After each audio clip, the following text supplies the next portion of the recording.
This is my trip to Gooding Farms on the hop tour.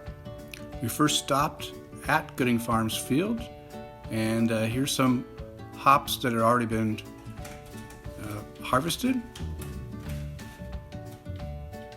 And then here's some hops that haven't been harvested, growing up the vines or the strings. A little bit of a close-up of all these lush green hop plants with big hop whole clusters on there. Here's a bottom cutter tractor, and my buddy Alex having a fun time. Yes, everyone was dressing up in hops. And that yellow stuff is lupulin that makes all the good, yummy hop bitterness. Around the string, because that's how hops grow. They follow the sun clockwise. So what we've done is, you kind of see where they're dangling. We've gone through and we've cut the bottoms with what we call the bottom cutter. Then the top cutter comes in, which is this tall green tractor over here, and he pushes the trucks, and the vines fall into the V-bed of the truck and take them to our facility, which is where we're going next. For those of you who don't really know me, my name's Michelle, by the way. I don't know if I told everybody. Our family started growing hops in 1895 in the Willamette Valley of Oregon.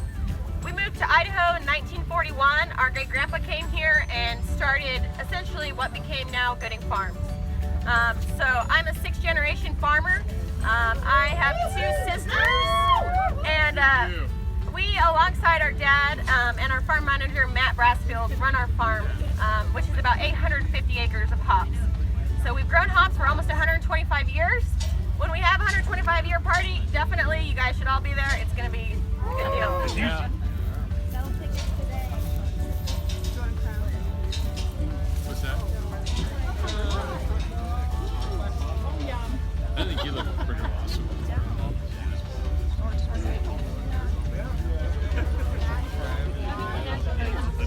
Pick it up.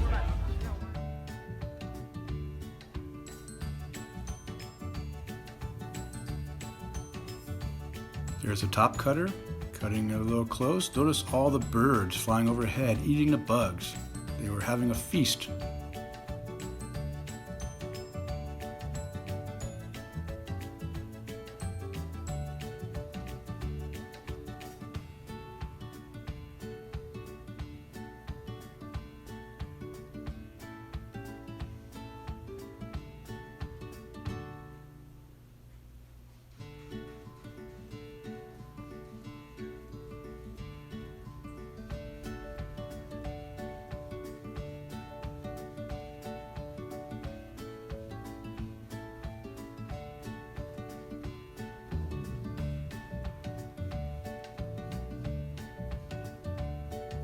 Here's the leftover bines after they've been cut.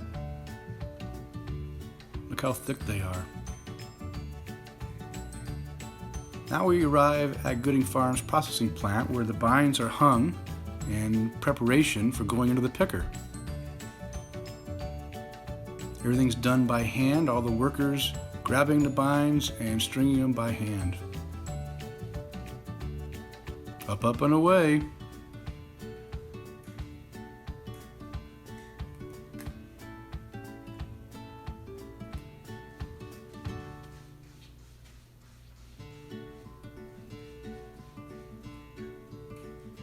And here they go into the picker, where they get stripped from the vine.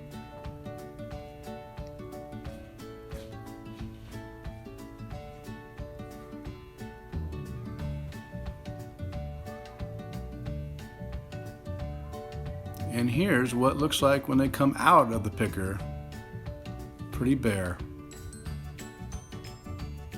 All the leftover stuff that has fallen, bigger chunks are ground up here, and again trying to save as much as they can of the hops. And there they go up the conveyor into a bunch of belts, where they will begin to strip away the leaves and the stems.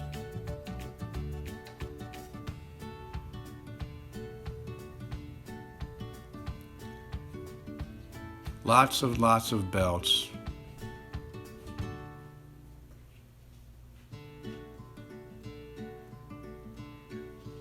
And And what's left are hops. Hop cones. Lots of hop cones.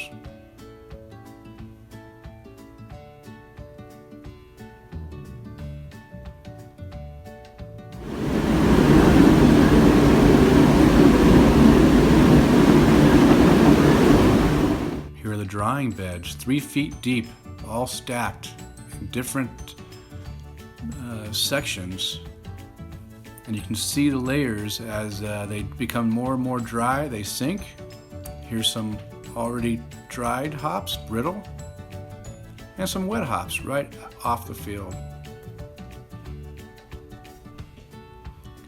And they go along this conveyor and fill the hotbeds, like I said, 3 feet deep, and they just kind of overfill. And the lady that's out there in the bed, she is the last defense to get any leftover stems that might be coming through.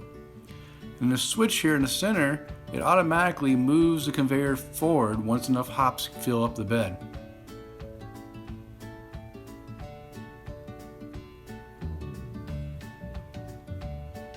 And then once they're all dry, after about 8 hours, they get delivered into the storage or the drying beds here, or I guess they're the settling beds. And then a big tractor comes in and picks them up and delivers them into the compactor where they'll be baled into 200-pound bales.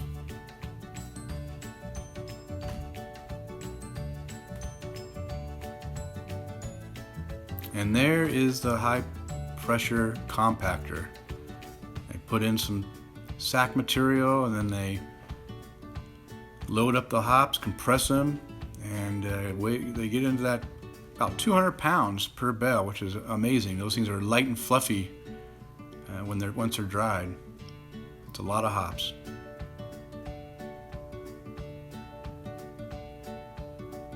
And remember, hops are a food product. And there's our pig. And the great sandwiches and beer.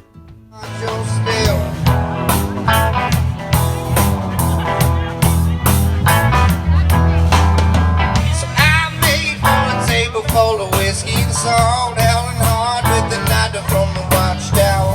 She would dance with a man like a marionette, cause the man give a look you can never forget. She's on the right now, I'm on the left. When it's back turned, she's away